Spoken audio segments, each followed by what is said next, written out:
You make a big payment on your credit card, way more than the minimum. You feel good, responsible. Then next month's statement arrives, and the interest charge barely dropped. You paid down the balance, so why are they still charging you like you didn't?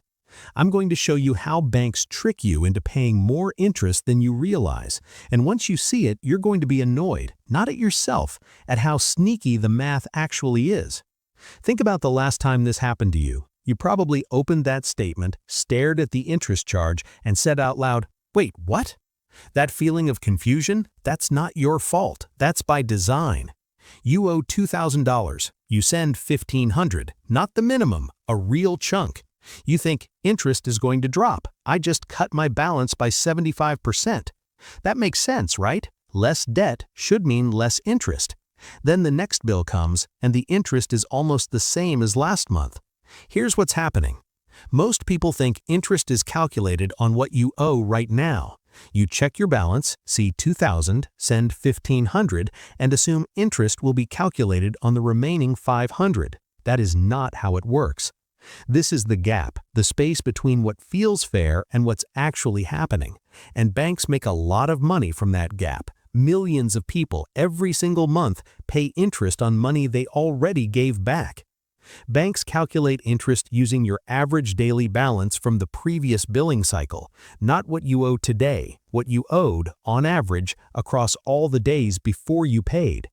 Let me walk you through the numbers. Your billing cycle is 30 days. For the first 20 days, you didn't pay anything. Your balance sat at $2,000 for 20 full days. On day 21, you send $1,500. Your balance drops to $500 for the remaining 10 days. Here's what the bank does. They add up your balance for each day. 20 days at $2,000 equals $40,000. 10 days at $500 equals $5,000. Total is $45,000. Divide by 30 days, your average daily balance is $1,500, not $500, $1,500. They charge you interest on that $1,500 average, not the $500 you actually owed at the end. You're paying interest on money you already gave back. That's the trick. Let me say that again because it's easy to miss. You sent the money. It left your account. The bank has it, but they are still charging you interest as if you never sent it at all. That's not a math error. That's a feature. And it gets worse depending on how your card is structured. Some cards use last statement balance. Others use daily average balance. With last statement balance, if you pay off what you owed last cycle, you don't pay interest on new purchases. That's the good one. With daily average balance, which a lot of cards use without telling you, you're always paying interest based on timing. Even if you pay everything off, if you paid late in the cycle, the average was already high. You still get charged. This is why two people can owe the same amount, pay the same amount, and one pays way more interest. The only difference? When they paid. The person who pays earlier wins. The person who pays right before the due date loses. Same money, same debt, different result. Think about your own habits. Do you wait until the due date? Most people do. Life is busy. You see that email reminder, you make a note, and you pay on the last possible day. That feels responsible, but with daily average balance, that habit is costing you real money. Here's the aha moment.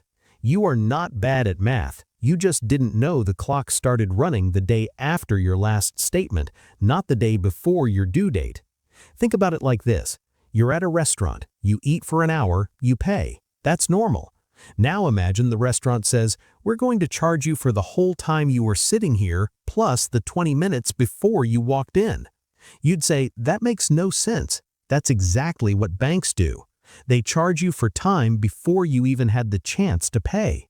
You can't unsee it once you see. So, what do you actually do? First, pay earlier in your billing cycle, not right before the due date. As soon as you have the money, send it, even a partial payment. The longer your balance sits, the more days get averaged into your interest.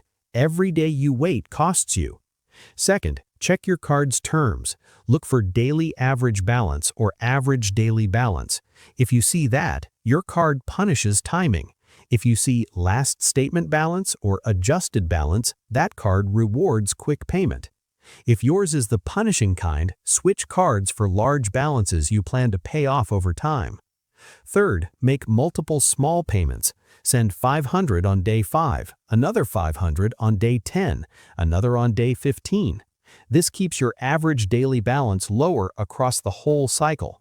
Banks don't care how many payments you make, they only care what the balance was each day. One more tip, set a calendar reminder for 1 week after your statement closes, not for the due date, for the early payment date. Pay something that week, even $50 helps lower your average. Small habits like this add up to real savings over a year. You don't need to become a finance nerd to beat this, you just need to change one habit, pay faster, not just more. Here's the quiet part most people never realize. Banks design it this way on purpose. They know most people wait until the due date.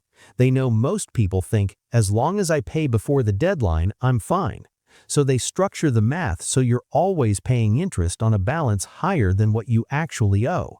It's not an accident, it's the system. But now you see it. Next time you make a big payment, check the date. Did you pay early or right at the end? I paid $800 once. Interest barely budged. Had no idea why until I learned this. Drop a comment. Has this happened to you? If you want more quiet bank secrets, hit subscribe. Thanks for watching. See you soon.